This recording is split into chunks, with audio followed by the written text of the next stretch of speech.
पपुलाराइज खालामनो थाखाय एनकारेज खालामनो थाखायनो नैबे पलिसिखौ जों लादों जे एडिशनेल 5 नाम्बारसो जोङो एड खालामो जायफ्रा गेलेनायनि सार्टिफिकेट दङ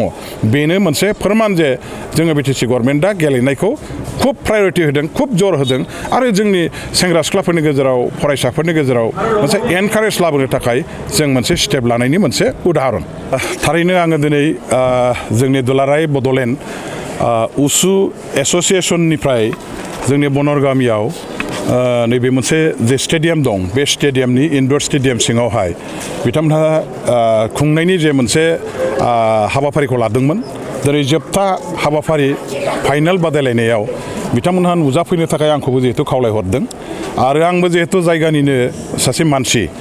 गावनि जायगायावनो जिहेतु बे बादायलायनायखौ बाहागो खुंफैनाय जादों बेखायनो जोंनि उसुनि एस'सिएशननि बड'लेण्डनि आफादगिरिया जुबिराज बसुमतारिया आंखौ जिहेतु बिथाङा खावलायदोंमोन बे हिसाबै आङो बिथांनि खावलायनायजों लोगोसे आरो आंहाबो जिहेतु दायित्व दं बे दायित्वखौ पालन खालामना आं दिनै बाहागो लाफैदों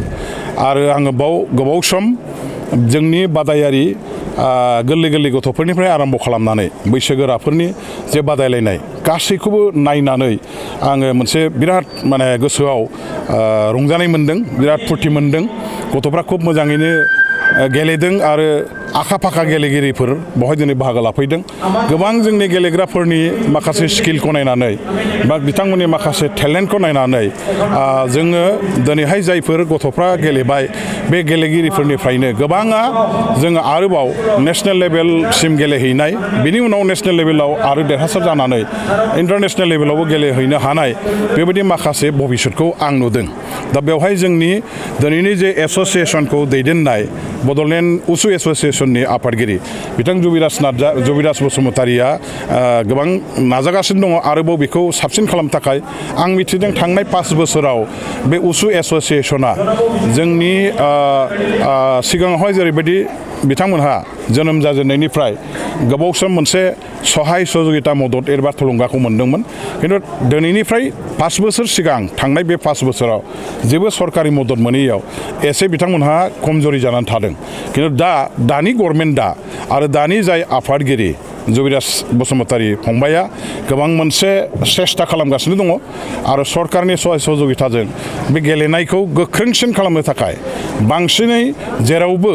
जाहाथे जोङो गेलेनायनि माखासे सेन्टारफोर खुलिजोबनानै जोंनि गामि सिङाव थानाय जोंनिनो फिसाफोरखौ फंबाय बिनानावफोरखौ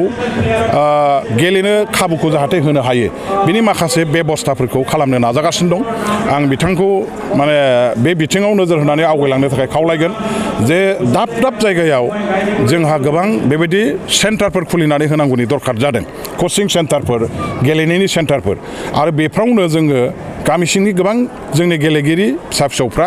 जोंनि फंबाय बिनानावफ्रा ओंखारबोनानै गेलेफैनो हागोन गोजान जायगायाव थांनानै बिथांमोनहा सोरबा कचनि आन्दाराव थांनानै गेलेहैनो एसे आख' फाख' समनि आरो माखासे खाबुनि आंखालाव बेखौ हयथ' लानो हायियाव गोबां माखासे गेलेनो आखा फाखा गोहोगोरा बेबायदि जोंनि गथ'फ्रा गेलेनायनि खाबुखौ मोनाखै बेखायनो बांसिनै गेलेनायखौ पपुलाराइज खालामनो थाखाय आरो लार्ज स्केल बेवहाय पार्टिसिपेशनखौ जाहाथे जायो बेखौ नोजोर होनानै जोङो सेन्टारफोरखौ गोबां खालामनायनि दरखार दङ जोङो उसुल' नङा बड'लेण्ड ओनसोलाव दा जोङो टाइकान्ड'आनो होन काराटेआनो होन कुंफुआनो होन फ्राय जोंनाव बेबायदि माखासे गेलेनायनि माबाफ्रा क्लाबफ्रा बिथांमोनहा एस'सिएशनफ्रा गोबां मावगासिनो दङ आरो गोबां जायगायाव बाहागो लानानै देरहासारबो जाबोदों लोगोसे जोंहा आरोबाव जे पपुलारलि जायफोर जोङो दिनैहाय स्पर्ट्सफोर दङ जेरै फुटबल भलिबल एथलेटिक नानान धरननि गेलेनायावबो जोंनि बे बड'लेण्ड ओनसोला दिनै सारा आसामाव बुंनो थाङोबा 1 नम्बरावनो दङ आरो बेवहाय जोंनि बर' फिसाफ्रानो बांसिन गेलेग्राफ्रा खारन जोंनि बर' गथ'फोरनि देहा बोलो आरो माखासे माबाफ्रा स्किलफ्रा गेलेनायाव जोंहा बिराद बुंनो थाङोबा गुबुननि तुलनायाव जोङो साबसिन होननानै जों बुंनो हायो बेखायनो